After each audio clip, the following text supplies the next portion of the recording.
તો 3 માર્ચ 2026 મંગળવારના દિવસે લાગી રહ્યું છે આ વર્ષનું સૌથી પહેલું અને સૌથી મોટું ચંદ્રગ્રહણ। આ દિવસે ઓશિકા નીચે રાખીને સૂઈ જજો। આ એક નાનકડી વસ્તુ મિત્રો 7 જન્મોની ગરીબી દૂર થશે અને તમારે તમારી જિંદગીમાં ક્યારે પાછળ વળીને જોવાની જરૂર નહીં પડે। જી હા, કારણ કે આ વખતે જે ચંદ્રગ્રહણ આવી રહ્યું છે તે હોલિકા દહન સિવાયના દિવસે આવી રહ્યું છે। તો આની સાથે આ ચંદ્રગ્રહણની શક્તિ વધુ વધી જશે કારણ કે આ દિવસે રાત્રે હોલિકા દહન પણ થશે। જી હા, જુઓ, આ ઘટના કોઈ સાધારણ ઘટના નહીં હોય। પૂરા 72 વર્ષો પછી એક મહા અદ્ભુત સંયોગ બની રહ્યો છે અને જે વ્યક્તિએ મારા દ્વારા બતાવવામાં આવેલ આ નાનકડો ઉપાય કરી લીધો તો તેના જીવનમાં ક્યારે કોઈ વસ્તુની અછત નહીં રહે। અથાગ પૈસા આવશે, પારિવારિક સુખ, શાંતિ, સમૃદ્ધિ, મોટું ઘર, મોટી ગાડી બધું જ મળશે। જી હા, કારણ કે જુઓ મિત્રો, સૌથી પહેલા હું તમને એક નાનકડી વસ્તુ જણાવી દઉં કે 3 માર્ચના દિવસે જ્યારે ચંદ્રગ્રહણ લાગે છે ત્યારે ભારતીય પરંપરામાં આને માત્ર એક ખગોળીય ઘટના નથી માનવામાં આવતી, પરંતુ મન અને ભાગ્ય સાથે જોડાયેલી એક ઊંડી આધ્યાત્મિક ઘડી માનવામાં આવે છે। કારણ કે ચંદ્રમાં આપણા મન, આપણી ભાવનાઓ અને આપણી સ્મૃતિઓ અને પારિવારિક સુખનો એક કારક છે।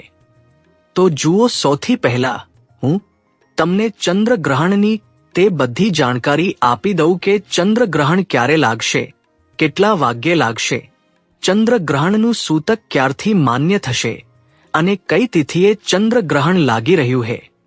આ બધું હું આ વિડીયોમાં માં લક્ષ્મી તમારી બધી મનોકામનાઓ પૂર્ણ કરશે।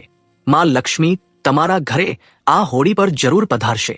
જી હા મિત્રો, જુઓ, 3 માર્ચ 2026 વર્ષનું પહેલું ચંદ્રગ્રહણ લાગવા જઈ રહ્યું છે અને જણાવી દઉં કે ફાગણ મહિનાની પૂનમ તિથિ જે દિવસે હોલિકા દહન હોય છે તે જ દિવસે વર્ષનું પહેલું ચંદ્રગ્રહણ પડશે।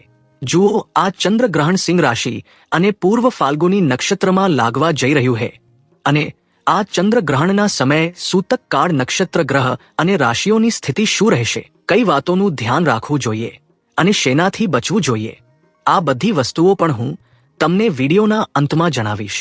પરંતુ તે પહેલા તમને હું જણાવી દઉં કે જુઓ, મંગળવારના દિવસે ચંદ્રગ્રહણ લાગશે અને આ ચંદ્રગ્રહણની શરૂઆત બપોરે 3:20 પર શરૂ થશે અને ગ્રહણનું સમાપન સાંજે 6:46 પર સમાપ્ત થઈ જશે।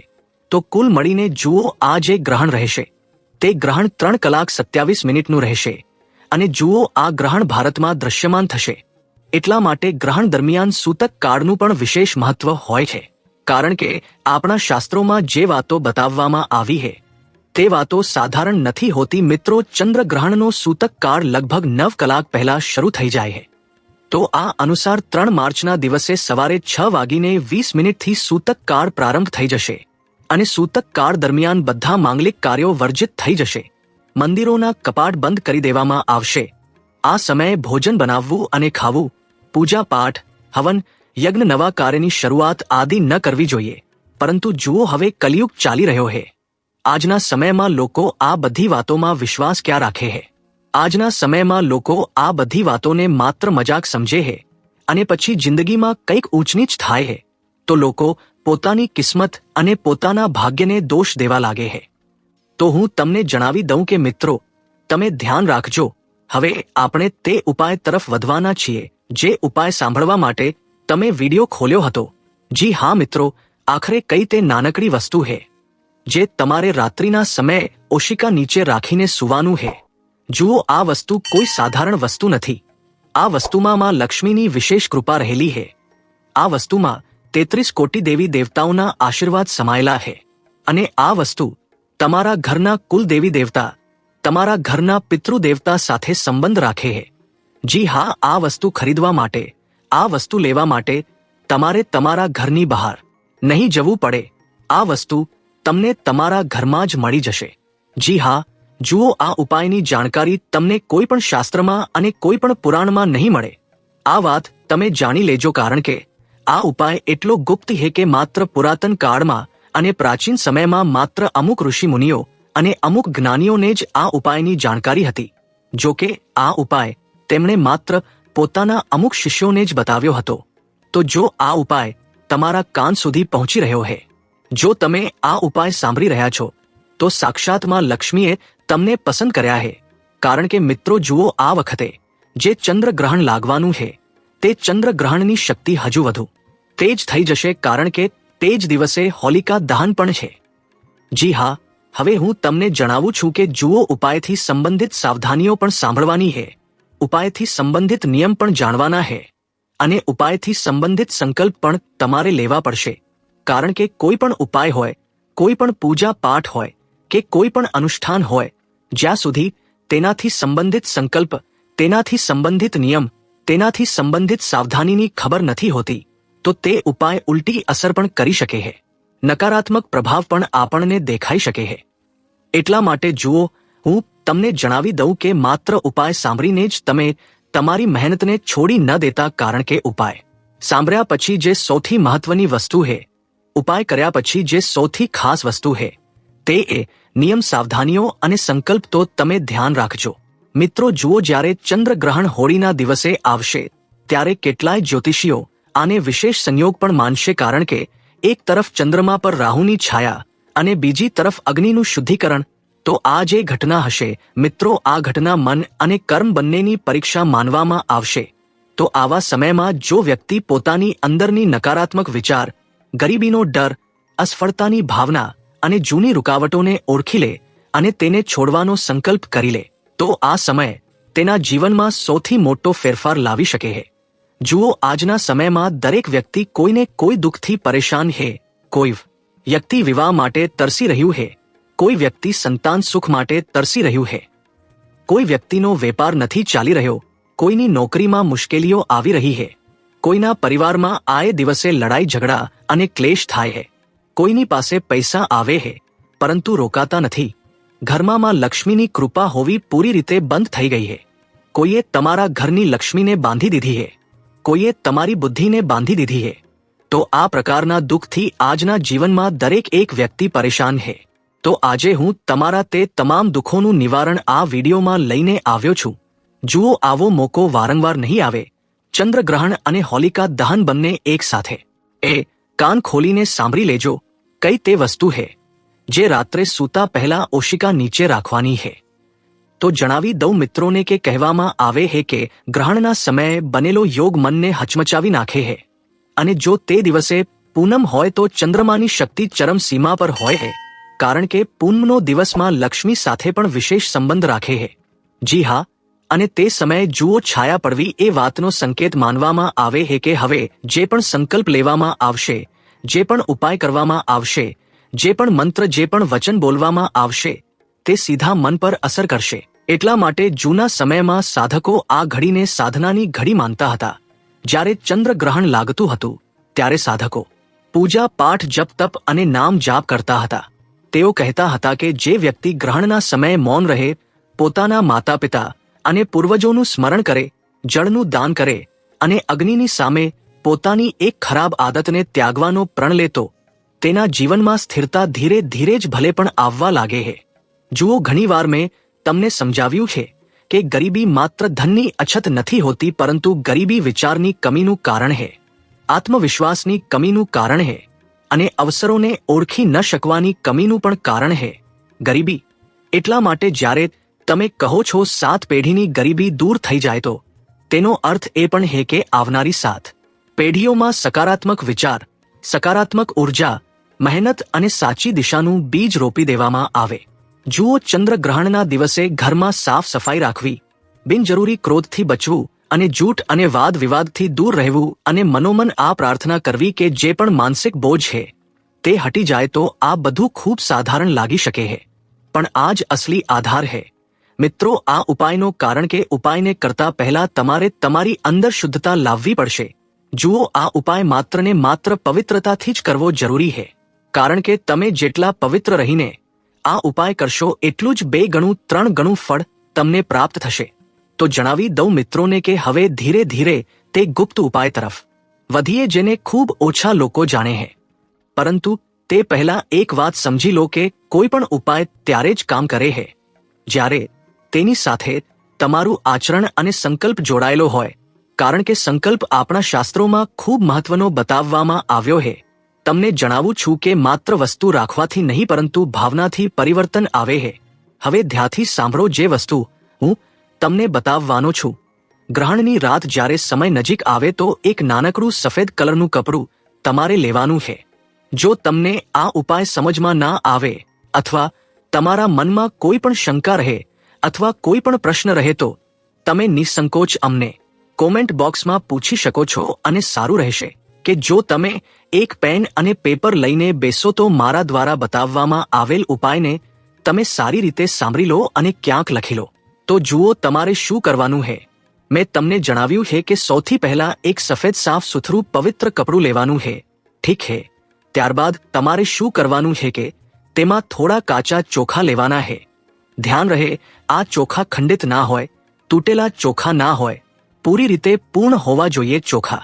અને બીજી વસ્તુ તમારે શું કરવાનું છે કે એક નાનકડી ચાંદી જેવી ચમકતી વસ્તુ જો ઉપલબ્ધ હોય તો તેનો એક નાનકડો ટુકડો અથવા સાધારણ સિક્કો અને પોતાના ઘરના રસોડામાંથી એક ચપટી હળદર લો. તમારે 3 વસ્તુઓ મુખ્ય લેવાની છે. જુઓ, જો તમારા ઘરમાં ચમકતી ચાંદી નથી તો તમે તે ચાંદીની જગ્યાએ એકનો સિક્કો પણ રાખી શકો છો, કારણ કે તે પણ તો ચમકશે અને તે પણ તો માતા લક્ષ્મી સાથે સંબંધ રાખે છે. તો આ રીતે તમારે આ 3 વસ્તુઓને મિલાવીને પોતાના બંને હાથોમાં રાખવાની છે. પોતાના બંને હાથોમાં રાખ્યા બાદ જે ચંદ્રદેવ છે, ચંદ્રદેવનું સ્મરણ કરતા તમારે ભાવના કરવી કે મારા મનની અશાંતિ દૂર થાય. જુઓ, જ્યારે તમે આ 3 વસ્તુઓને પોતાના હાથમાં લેશો તો તમારે તમારું મુખ ચંદ્રમા તરફ રાખવાનું છે અને પોતાના બંને હાથ ઉઠાવીને ચંદ્રમાને જેમ આપણે કોઈ વસ્તુ અર્પિત કરીએ છીએ, જેમ સૂર્યદેવને જળ અર્પિત કરીએ છીએ, તેવી જ રીતે હાથ રાખવા અને એવી ભાવના રાખવી મનમાં કે આ વસ્તુઓ હું ચંદ્રદેવને અર્પિત કરી રહ્યો છું. હવે જુઓ, પોતાના બંને હાથમાં રાખો અને ચંદ્રમાનું સ્મરણ કરતા આ ભાવના કરો કે મારા મનની અશાંતિ દૂર થાય, મારા ઘરમાં અન્નની કમી ના હોય, મારા પૂર્વજોના આશીર્વાદ બનેલા રહે. હવે આ બધાને તે સફેદ કપડામાં બાંધી લો જે સફેદ કપડું તમે શરૂમાં કાઢ્યું હતું. આ કોઈ મોંઘી કઠિન વસ્તુ નથી, પણ આનો અર્થ ઊંડો છે. જુઓ, ચોખા અન્ન અને સ્થિરતાનું પ્રતીક માનવામાં આવે છે. અવારનવાર લોકો શિવલિંગ પર પણ ધનની પ્રાપ્તિ કરવા માટે, પોતાના મનની ઈચ્છા પૂર્તિ માટે શિવલિંગ પર લોકો ચોખા ચડાવે છે.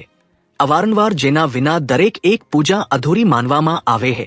હવે જુઓ, તમારે શું કરવાનું છે કે હવે આ બધાને તે સફેદ કપડામાં બાંધી લો, ઠીક છે? બાંધ્યા પછી મેં તમને જણાવ્યું છે કે ચોખા અન્ન અને સ્થિરતાનું પ્રતીક છે. હળદર મંગળ અને શુદ્ધતાનું પ્રતીક છે. તો જુઓ, અહીં હળદર માતા લક્ષ્મીને તમારા ઘરમાં આકર્ષિત કરવાનું કામ કરશે, કારણ કે હળદર જ શુદ્ધ તેમજ તાજી વસ્તુ રહે છે. ત્યારબાદ તમને હું જણાવી દઉં કે ધાતુનો નાનકડો ટુકડો સ્થાયી સમૃદ્ધિનું પ્રતીક માનવામાં આવે છે. એટલે કે જો આપણે આપણા ઘરમાં સ્થાયી સમૃદ્ધિ માતા લક્ષ્મીનો સ્થાયી વાસ કરાવવા માંગતા હોઈએ તો તમારે ધાતુનો એક ટુકડો તેમાં જરૂર રાખવો પડશે. હવે જુઓ, આ પોટલીને થોડો સમય પોતાના હૃદય સાથે લગાવીને રાખો અને પછી પોતાના ઓશિકા નીચે રાખીને સૂઈ જાઓ. સૂતી વખતે તમારે સકારાત્મક રહેવાનું છે. જુઓ, સૂતી વખતે મનમાં વિશ્વાસ રાખો કે જેમ ચંદ્રમા પર છાયા આવી અને પછી હટી જશે, તેમ જ મારા જીવનની રૂકાવટો પણ હટશે. અને ત્યારબાદ બીજા દિવસે જ્યારે સવારે તમે સ્નાન કરવા જાઓ તો સવારે સ્નાન કર્યા બાદ તે પોટલીને ઘરના મંદિરમાં થોડો સમય રાખો, કારણ કે જુઓ, જ્યાં સુધી તે પોટલી તમારા ઓશિકા નીચે રહેશે તે તમારા ઘરની નકારાત્મક ઉર્જાને શોષી લેશે અને તમારા ઘરની દિશા અને દશા બદલી દેશે. તો જણાવી દઉં મિત્રો તમને બધાને કે સવારે નાહ્યા ધોયા પછી તે પોટલીને ઉઠાવીને તમારે તમારા ઘરના મંદિરમાં રાખવાની છે, અથવા ઘરની આસપાસ કોઈ મંદિર છે તો તમે ત્યાં પણ રાખીને આવી શકો છો. પછી કોઈ વહેતા જળમાં અથવા કોઈ છોડના મૂળમાં સન્માથી રાખી દો. જો તમે વહેતા જળમાં પ્રવાહિત કરશો તો તમારા માટે હજુ પણ વધુ સારું રહેશે. ત્યારબાદ એક વધુ વાત જોડો કે હોળી દહનની અગ્નિની સામે એક સૂકા નાળિયેરની વટી અથવા નાનકડું લાકડું અર્પિત કરો, કારણ કે જુઓ, જ્યારે આપણે માતા હોળીને નાળિયેર અર્પિત કરીએ છીએ તો આપણે આપણા જીવનના દરેક એક દુઃખ, દરેક એક તકલીફ, દરેક એક કષ્ટ માતાને સંભળાવીએ છીએ અને કહીએ છીએ કે હે માં હોલિકા, મારા જીવનમાં કોઈ મુશ્કેલી ના આવવા દેતી. હવે તમને હું જણાવી દઉં મિત્રો કે જ્યારે તમે હોલિકાની સામે જાઓ તો મનોમન પોતાની એક ખરાબ આદતને ત્યાગ કરવાનો સંકલ્પ લો. મનોમન એ વિચારો કે મારી કઈ સૌથી ખરાબ આદત છે. જી હા, જુઓ, એક ખરાબ આદત તે અગ્નિને સમર્પિત કરો તો આ જ અસલી રહસ્ય છે. જ્યારે તમે આ ઉપાય શ્રદ્ધા, સાદગી અને સકારાત્મક સંકલ્પ સાથે કરશો તો મિત્રો ધીરે ધીરે સમૃદ્ધિનો માર્ગ ખુલશે. જિંદગીમાં નવા અવસરો તમને દેખાશે અને જ્યારે તમે આ ઉપાય સકારાત્મક સંકલ્પ સાથે કરશો તો તમને લાગશે કે અંદર હળવાશ આવી છે. નિર્ણય લેવાની શક્તિ ઇન્સાનની વધી જાય છે. ભગવાન ઉપર તેને ભરોસો થવા લાગે છે. ભગવાન તે વ્યક્તિનું સાંભળે છે, તેનો બેડો પાર લગાડે છે. જુઓ, જણાવી દઉં કે ચમત્કારની જેમ અચાનક ધનનો વરસાદ નથી કરતો. આ ઉપાય એટલું જરૂર ધ્યાન રાખજો કે જો તમે વિચારી રહ્યા હોવ કે યાર મેં તો ઉપાય કર્યો છે, હવે હું તો કરોડપતિ બનીશ, મને તો માત્ર પૈસા જોઈએ તો નહીં, આ ગેરસમજ સાથે તમે આ ઉપાય બિલકુલ ના કરતા. જી હા, કારણ કે જણાવી દઉં કે આ ઉપાય તમારા મનને સ્થિર કરી દે છે અને જ્યારે મન સ્થિર હોય છે તો વ્યક્તિને સાચી દિશા તરફ કદમ ઉઠાવવાનું મન થાય છે. આ જ કદમ આગળ જઈને પરિવારની સ્થિતિ, પરિવારની દિશા અને દશા બદલી દે છે. એટલા માટે આ ચંદ્રગ્રહણ અને હોળી દહનના વિશેષ સંયોગ પર ડરવાની નહીં પરંતુ જાગવાની જરૂર છે. પોતાની અંદરની છાયાને ઓળખો, અગ્નિમાં સમર્પિત કરો અને શુદ્ધ મનથી નવો સંકલ્પ લો. તો આ જ સૌથી મોટો અને સૌથી ગુપ્ત ઉપાય છે જે ખૂબ ઓછા લોકો જાણે છે અને સમજે. એ પણ જે સમજી લે છે તેમના જીવનમાં ધીરે ધીરે અજવાળું વધવા લાગે છે. જુઓ, આ ઉપાય તે લોકો માટે પણ ખાસ કરીને વિશેષ રહેશે જે લોકો પોતાની મરજીથી પ્રેમ લગ્ન કરવા ઈચ્છી રહ્યા છે, જે લોકો પોતાની મરજીથી વિવાહ પણ કરાવવા ઈચ્છી રહ્યા છે તો પ્રેમ લગ્નના પણ યોગ બનાવે છે. આ ઉપાય પૈસા, રૂપિયા, કોડી આ બધું આવતું જતું રહેશે. આ ક્યારે પણ સ્થાયી નહીં હોય, પરંતુ જ્યારે તમે માતા લક્ષ્મીનો આ ઉપાય કરશો, ઓશિકા નીચે આ વસ્તુ રાખીને સૂશો તો તમારા ઘરમાં પણ માતા લક્ષ્મીનો નિવાસ સ્થાયી થઈ જશે. અને જુઓ, આજે ક્યારેક ક્યારેક આપણે ભયંકર બીમારીઓથી ગ્રસ્ત હોઈએ છીએ. આપણા લાખો કરોડો રૂપિયા ભયંકર બીમારીઓમાં લાગી જાય છે. આ દિવસે પરિવારના લોકોમાં લડાઈ ઝઘડા અને ક્લેશ થાય છે.